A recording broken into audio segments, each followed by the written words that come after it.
आजपर्यंत अनेक ग्रामीण आणि आर्थिकदृष्ट्या दुर्बल ओबीसी विद्यार्थ्यांना शहरात शिक्षण घेताना राहण्याची समस्या भेडसावत होती.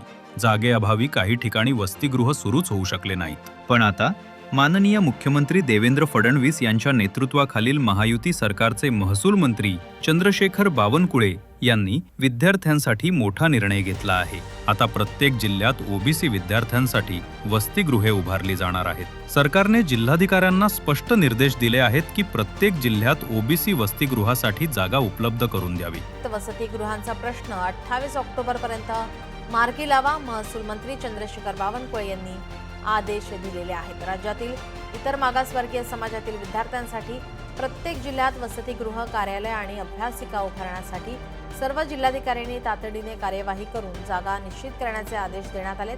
या निर्णयामुळे विद्यार्थ्यांना सुरक्षित, शिस्तबद्ध आणि आर्थिकदृष्ट्या परवडणारी निवास व्यवस्था मिळणार आहे. ऑनलाईन प्रवेश प्रक्रियेने पारदर्शकता वाढेल आणि ग्रामीण विद्यार्थ्यांनाही उच्च शिक्षणाची नवी दिशा मिळेल.